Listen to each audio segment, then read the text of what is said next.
Hello, everybody. This is Louise Eddington, the Cosmic Owl with Cosmic Owl Astrology.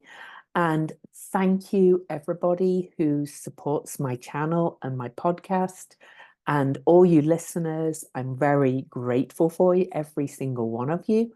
And yes, I'm sending much love to whoever it is who feels like they have to give me a thumbs down every now and again. I send that back to you with so much love and consciousness because you perhaps need it anyway. Oh, I don't know why people do that, but anyway, I send you love. You could just scroll on if you don't like my style of video, and that's okay.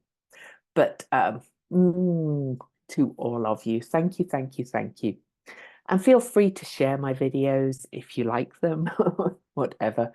But I appreciate every thumbs up, every comment, every subscription. It all helps with, the algorithm. And actually the thumbs down does too, because that means you've been here and you've been watching. So today I want to talk to you about the Venus star point for a little bit. I am certified with Ariel Gutman's Venus star point work, which is when the Sun and Venus meet every 9.5 months in the sky. I'm not going to go into full explanation of what it is. I've also been running my Venus retrograde class since 2017. That was actually what launched me working with a deeper level with the Venus cycle. Because I have Venus Neptune conjunct, and Venus told me in a dream to do the class. And I have a webinar coming up on May the 1st about the Gemini star point at 14 Gemini. That's coming up on June the 4th. So the webinar is going to be before.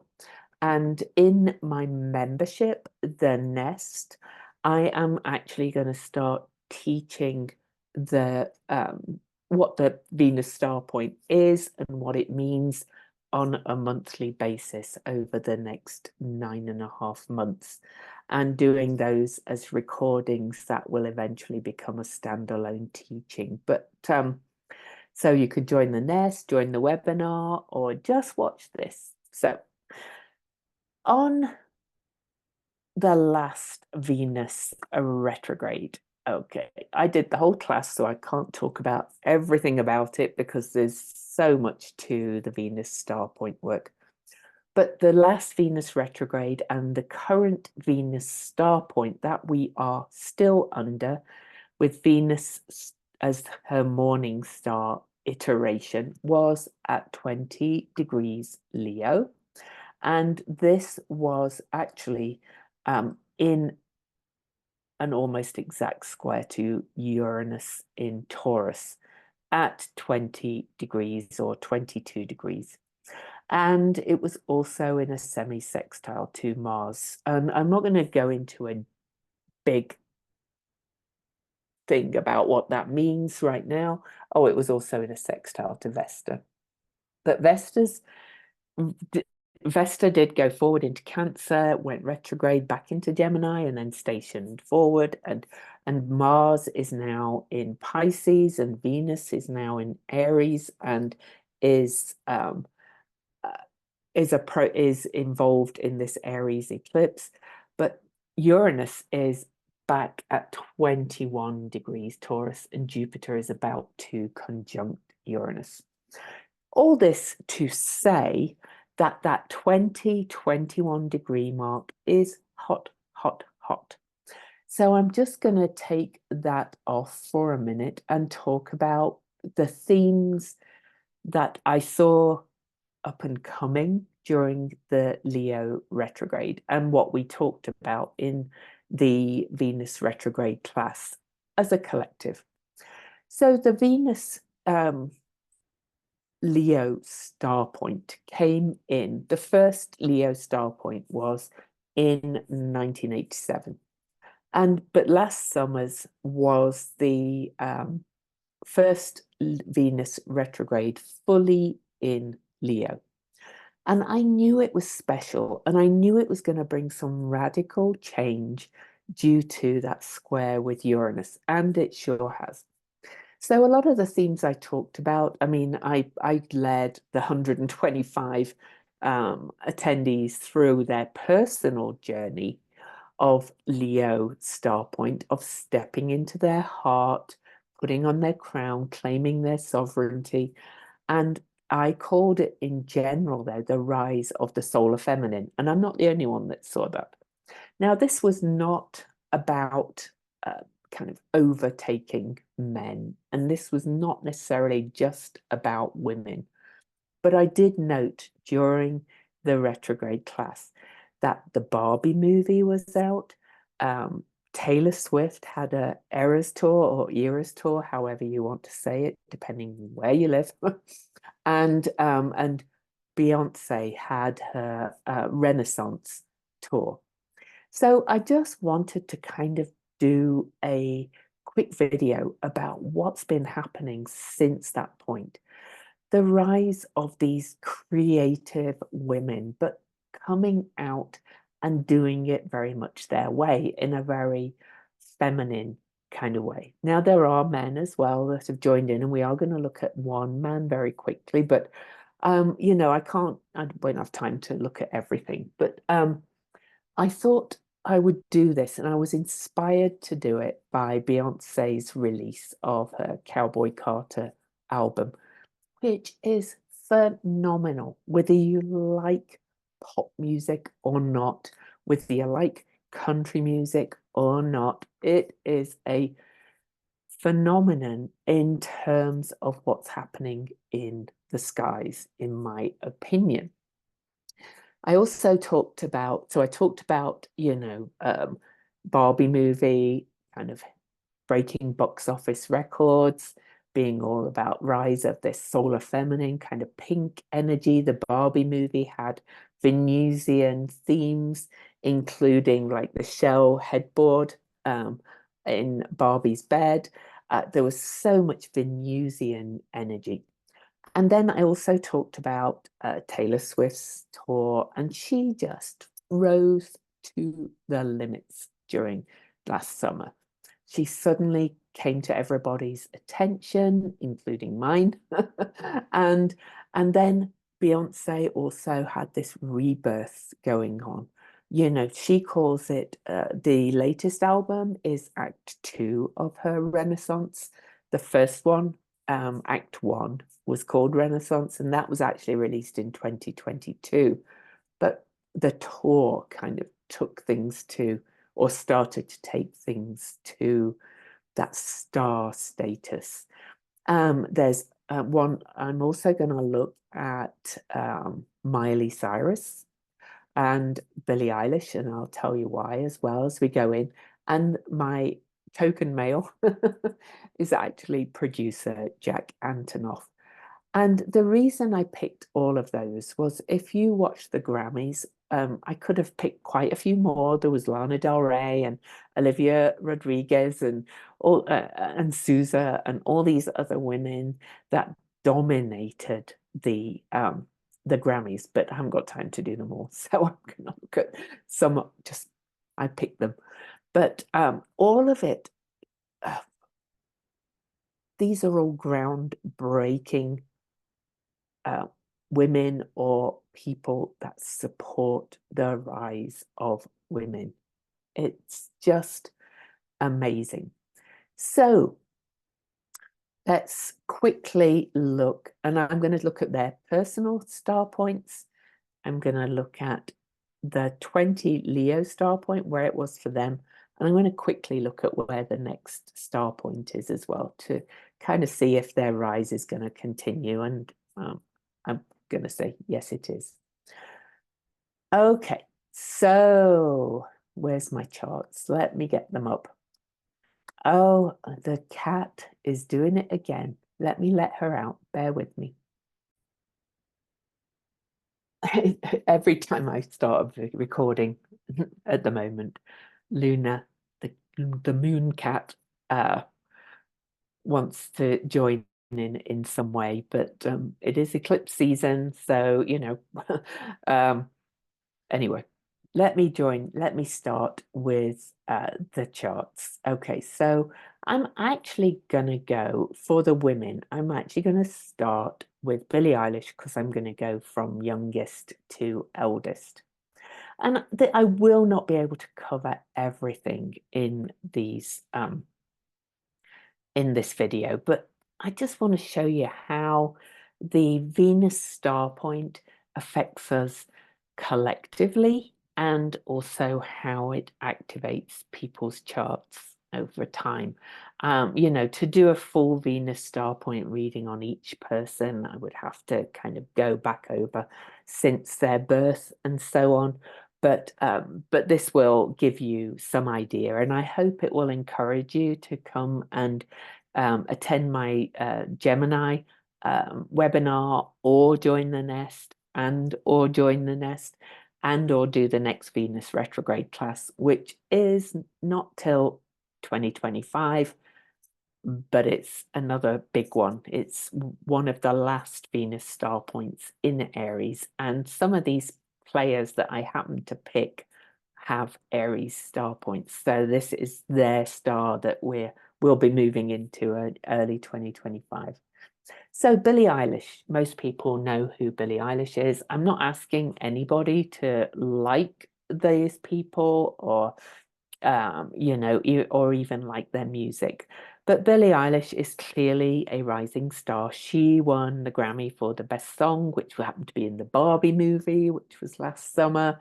Yeah, and I think it's a beautiful song, whether you like her or not. And I'm not talking about who's better here of any of them, because one thing about these women is they support each other and raise each other up, and they are all groundbreaking in their own way. So Billie Eilish is a singer-songwriter. She does it with her brother. She's very much kind of, you know, this kind of quirky Aquarian kind of character, I'm going to say, because if you know Billie Eilish at all, you know, she wears different colors. She wears very different styled clothes. Um, uh, she colors her hair in wild colors. She changes her look very often. And she also, like all of these women that I'm going to look at, also changes her, you know, musical style quite often. None of these women are of a genre, no matter what you think. They are not. If you think they are, then then you do not know their music very well. So anyway, Billie Eilish has an Aries star point, and that's near her ascendant. And she is one of the ones, oh, get rid of that. She is one of the ones that we know the birth time for. But this is where the 20-degree Leo star point was for her. You can see it here on the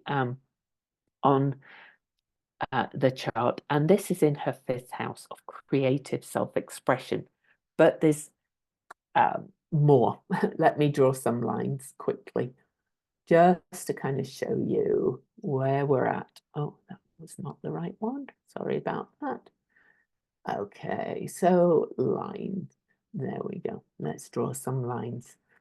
The 20-degree Leo star point was conjunct her Hecate.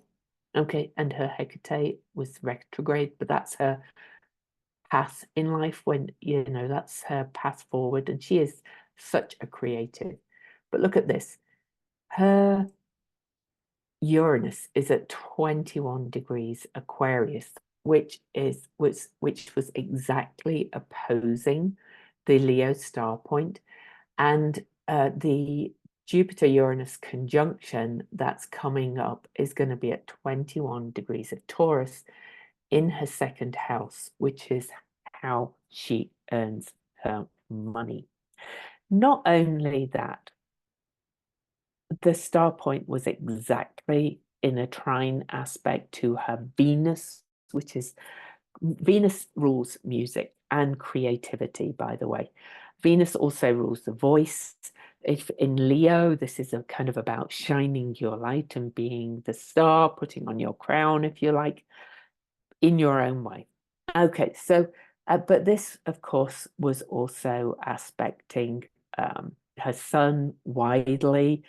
You know, this was a breakthrough star for her to really rise up. And we saw that, you know, she probably wanted to win the Grammy for the best song because her thing really is about creating, writing, things like that. So, and it was a beautiful song.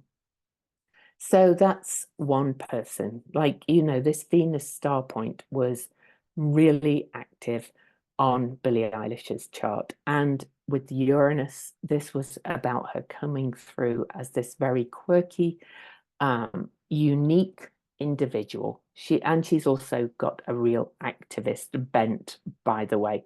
So part of her activism is to talk about the systemic music business trend of you know, having these different types of vinyl, and she has done it herself. So she's not calling out any artist, she's calling out the music business. All right.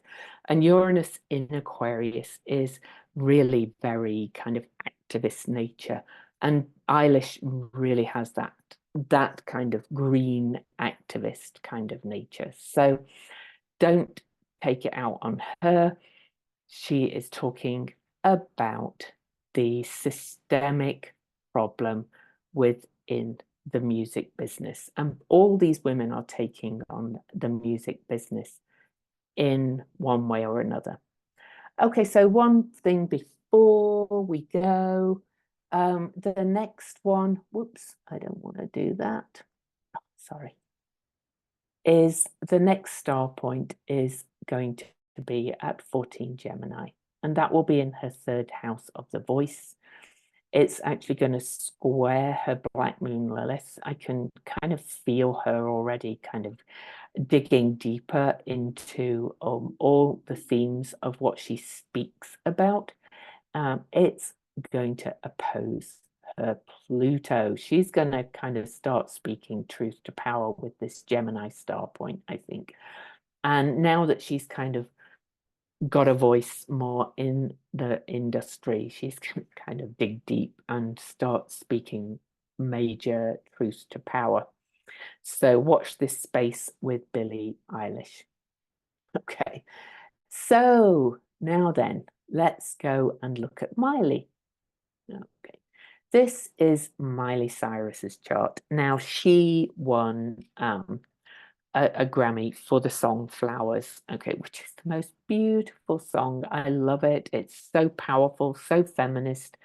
If you know anything about Miley Cyrus, she came from country. This is very interesting how Beyonce is kind of reclaiming some country, but you know, Miley kind of came from the country background with her dad, Billy Ray Cyrus, being a major country star, and she was Hannah Montana, which was total white bread country. You know, it was, but she's come out as this very strong, kind of feminist, kind of a bit outrageous at times, but also very sparkly. She'll wear it on at the Grammys performance. She was wearing a sparkly dress, and she had this big hair, which is very Leo star point, by the way. So, you know, she kind of came out as this big star. Not that she wasn't making it big before. Now, Miley natally has a Gemini star point, and it's conjunct her south node. So she is moving towards the Sagittarius north node, which is moving into the truth of who she is. But also, interestingly, her north node is conjunct Taylor Swift's sun. You know, these women collaborate, talk to each other. Miley sang a duet with Beyonce on her album. They write for, you know, they help each other write. They work with the same producers. They support each other's work in big ways.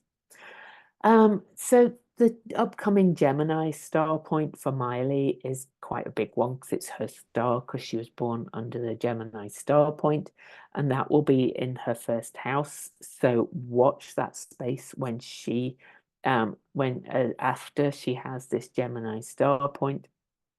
And the 20-degree Leo star point from last August was in her fourth house, which is the house of the ancestors, where you're coming from. Miley's broken so many patterns. You know, she has hugely supportive parents, but she's kind of broken out of, you know, this probably what she was brought up to be, like the Hannah Montana thing, the expectations of what it means to be a star. And Flowers was her biggest breakthrough, because she won the Grammy. So 20 degrees Leo for her was conjunct her Pholus, like the lids come off. There's no stopping Miley now, I think, and conjunct her Chiron. So, since this, under this Venus star point, her star has been rising out of her fourth house, moving towards the 10th house of her career.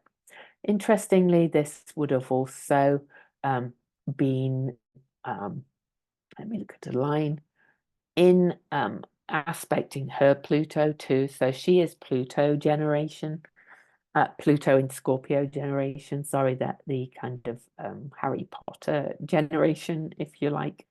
And the star point was actually aspecting her nodes. So it was a nice wedge pattern, but it definitely meant that she was activated and her star rose. Everybody's star rose under all this. Interestingly, let me have a quick, oh yeah. Billie Eilish is Pluto in Sagittarius. So we're kind of going backwards through the generations here from youngest to oldest. So Taylor Swift. Taylor Swift is another one who came from the world of country. And she has the 20 Leo star point was close to the top of her chart. We're not sure of her time. So I can't say whether it was definitely up here at all. I kind of suspect she was born with an earlier degree rising Scorpio, and that 20 degrees was closer to the top of her chart, because she went stratospheric under this star point. Like, she was the one that really came in. She was the one that did this Eras or Eras tour, which takes her through all her gender, all her genre shifting eras or eras. Okay, all of these people are twisting genres, mixing things up, and doing things their own way. Taylor Swift is also the one that took on the music industry by re-recording her own albums. She hasn't finished.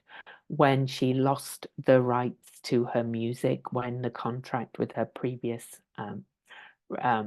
record company ended, the one she had signed when she was very young. And, you know, they were bought by somebody who she doesn't, the rights to her previous albums were bought by somebody who she does not get along with in the music business. And she didn't want them to have control of her music. So, you know, all of these women are very much kind of twisting the genres, doing things in a very unique way, and really kind of stepping into this shining for who they are, each very different, but each very unique.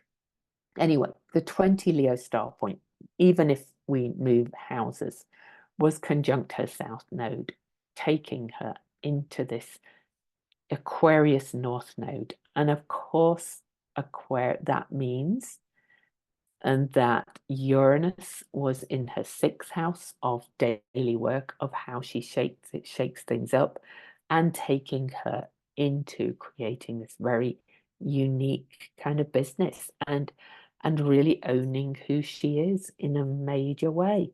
It was massive, to be quite honest. You know? And so you can see it all kind of showing on her. The 20 degree star point was also in a lovely trine to her 21-degree Sagittarius sun, which happens to be the same degree as my sun. So no wonder I she came into my attention. But all these women, their stars are going to keep rising, by the way. The Gemini star point coming up in June is in her house of significant partnerships. And it's at 14 Gemini. And I think most of us are aware that she is now in a relationship with Travis Kelce, and they seem to be very much in love. And, they've been in a relationship since last summer, since the Leo star point came in, Leo being matters of the heart. Oh, incidentally, I forgot to mention, she's an Aries star point too. So the Aries star point next year will be in her house of creative self-expression, but it's also in the house of children, and it's her star point. And this 14-degree Gemini star point on June the 4th, the superior or exterior star point, is in her 7th house. It's also by 3 degrees aspecting her nodes. And she's also got Pluto on her Venus. So, there's a lot going on for her. But I will say that this is also going to change her relationships, her business relationships, how she's compromised herself for others in her relationships in the past, and so on. And it's near her Hecate. So, I would not be surprised if in the 9.5 months between the Gemini star point on June the 4th and the Aries star point early next year, if her and Travis kind of make things more permanent, shall we say. And you never know, there could even be the patter of tiny feet, or at least they could be planning it when behind the scenes from us, because this is kind of she's at a crossroads in her life in some ways. What to do now, after the eras. She's also got the Tortured Poets Society album coming out on April the 19th, just before Venus disappears from view as morning star. I'm sure some of these women know astrology a little bit. And when Venus reappears, who knows what's going to happen with that one. Great timing. Okay, Beyonce. So Beyonce, she is also an Aries star point. So the next Aries star point is also her star. And so, that's going to really kind of continue this renaissance of Beyonce. And she has just been hit big time right now. Now, we don't have a time for Beyonce's birth, but I find it interesting that if we put noon, which we usually do when we have no idea of a birth time, her midheaven, which is her most public presence, is at 20 degrees Leo. And, the feedback for this this album, Cowboy Carter, is just off the charts. I want to actually kind of read you a couple of things about it, but if you don't know about it, I will tell you that she apparently she recorded about 100 songs and then narrowed it down for this album. Really, it tells a story. She uses different producers throughout. There's different writers involved in the songs, but she also samples other artists, right back to like Nancy Sinatra, Those Boots Are Made for Walking. She sings Blackbird, which is a Beatles cover, which was written by Paul McCartney. She has Willie Nelson's voice on it. You have to listen to the bits between the tracks as well. They're quite something. Dolly Parton, she does a cover edited and Dolly Parton approved cover of Jolene. She also samples the voice of somebody called Linda Martell, who talked about genres. The album is a mix of genres. She brings in gospel, country, all kinds of rap, hip hop, everything comes in. She does a fabulous duet with Miley Cyrus. So Beyonce's kind of reclaiming some country, and Miley came from country. And Willie Nelson's clearly country. Post Malone's in there as well, who's a very unique character too. She does a cover of Chuck Berry's song. So Chuck Berry was not really, he was more rock and roll. So she's got all these genres mixing and all these collaborations. And Pharrell Williams is in production as well. If you don't know these names, go and look them up. I love music, so I follow it. And this is stunning. And the album tells a story of, moving through these genres of music in the American story. It's American West story. She calls it Cowboy Carter, in case you don't know her actual surname, since she married Jay-Z, is Carter. It's just astounding. But talking of these women all working together too, I'm not quite aware of Billie Eilish really working with any of these yet, but I know they all kind of do kind of collaborate. But there's a lot of chatter out there that tries to say that Beyonce and Taylor Swift have a catfight, and that it's like, who's going to win the most best albums? Well, Beyonce's won the most Grammys altogether, and Taylor Swift has won the most album of the year Grammys. So they're both up there. And wouldn't it be something under the Gemini star point, which is community and coming together of the lovers, if the Grammy voters in the end this year said, we can't decide between these people, they're all amazing, let's give them all one. But I probably won't happen, because the Grammys is very of the old school and patriarchal. You can judge which is the best. Music is taste, and all those kind of things. But Beyonce went to Taylor Swift's Eras movie premiere. Taylor Swift went to Beyonce's. Miley's there's a documentary of Miley's out as well, but Beyonce's is called Renaissance, by the way. And Miley, there's a documentary about Miley out as well. So all of these women are kind of doing similar things, but they're each very unique. So it's a stunning, stunning time. And while we're on Beyonce, I will say that her natal star point was on Eris. So she was kind of here to shake things up, and in a big way, because it was all kind of opposing her strong Libra energy. But the star point at the top of her chart, the 20 Leo star point, was whether it's at the top of her chart or not, we don't know really, was in a lovely sextile to her natal Venus, all right, and her Pluto and her Hecate. And Venus in Libra is, or Venus is, it's her home. Libra is one of her homes.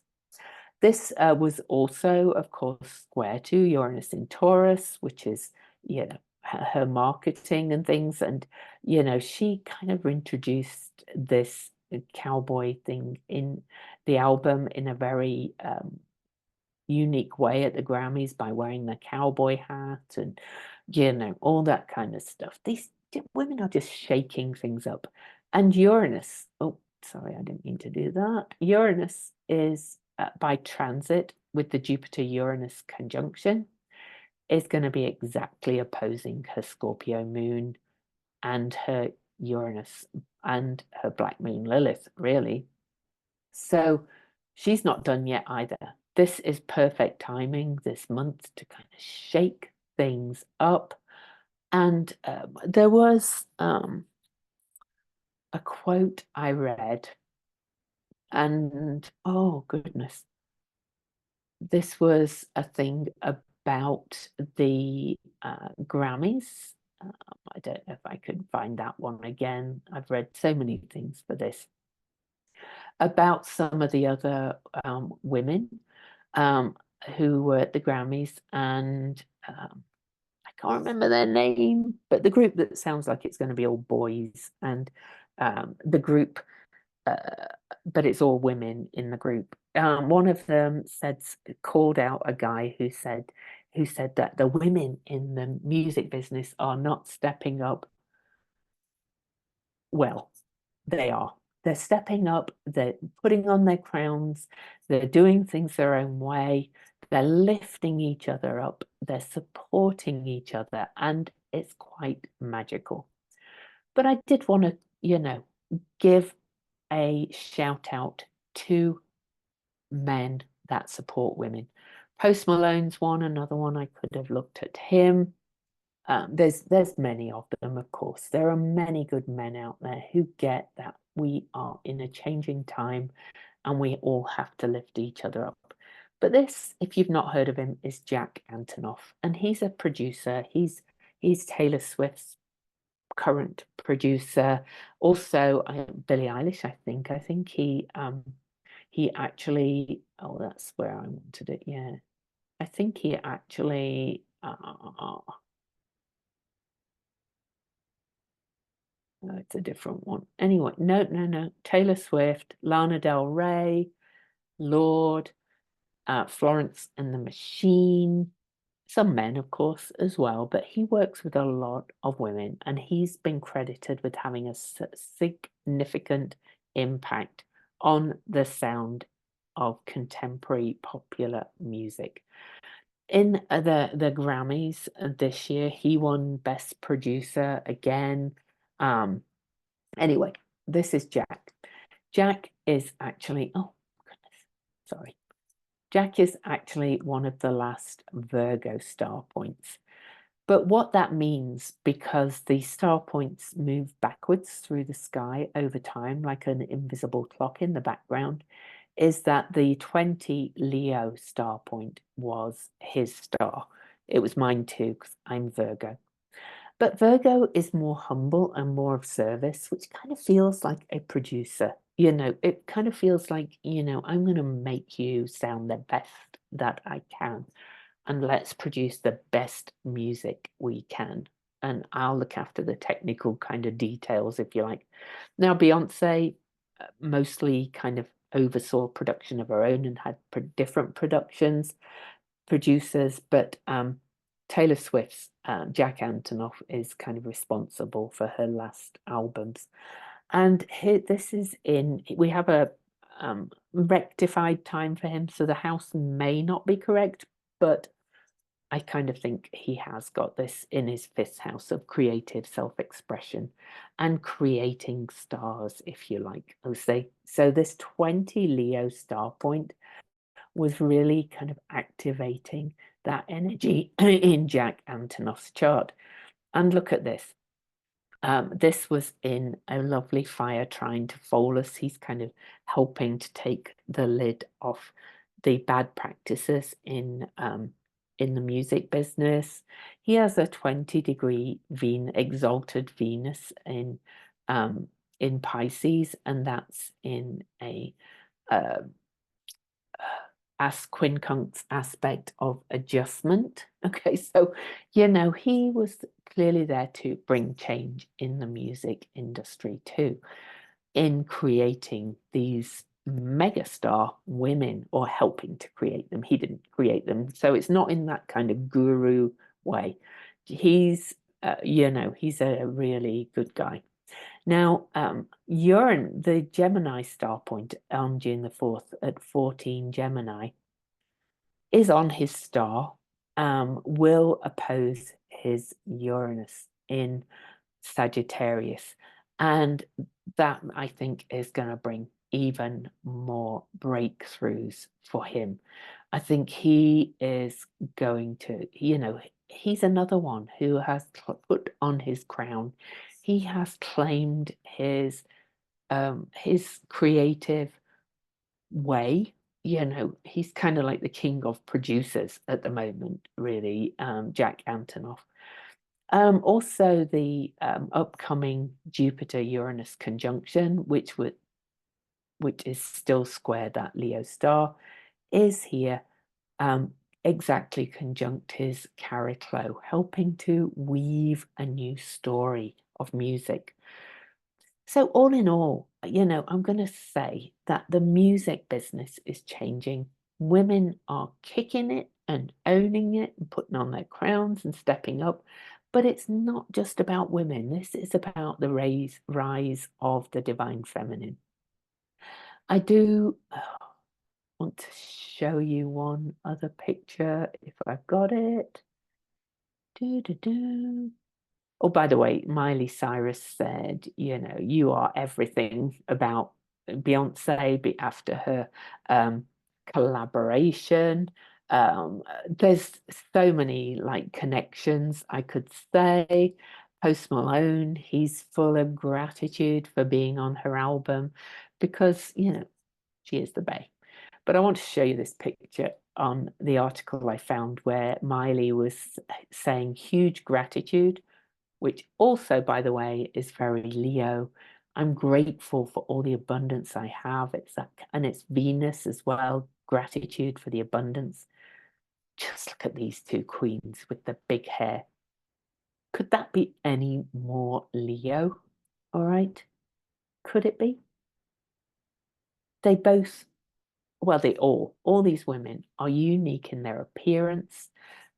They switch it up, but they all kind of own their sparkle and feminine presence in their own way, in many ways. They inspire me. I've bought pink since then, and I'm actually going to buy a sparkle dress for an event I have later in this year. But anyway, I'll show you that when I have it. So I hope you enjoyed this. Can you see how this gives you some indication of how the Leo star comes through, or how any Venus star comes through, both collectively and shows on their individual charts. And look at this image as well. I keep pointing at it from She Who Is on Etsy. That's very solar feminine, right, too? And then we have the Aries one next, which, will come on the back of these Aries Libra eclipses, with the Aries one saying, heal that divine masculine energy and come into balance with masculine and feminine within all of us, but by claiming who you are and your sovereignty. And collectively, by the way, we're moving out of the two Mars-ruled Venus stars into two Venus-ruled stars. But if you want to know more about that, you'll have to come and join the nest and learn about the Venus star. I'll take my Venus retrograde class. I'll talk a bit about it there. The Venus star point work is a really fascinating and bringing part of the amazing collective shifts we're in. So much love. I will see you next time.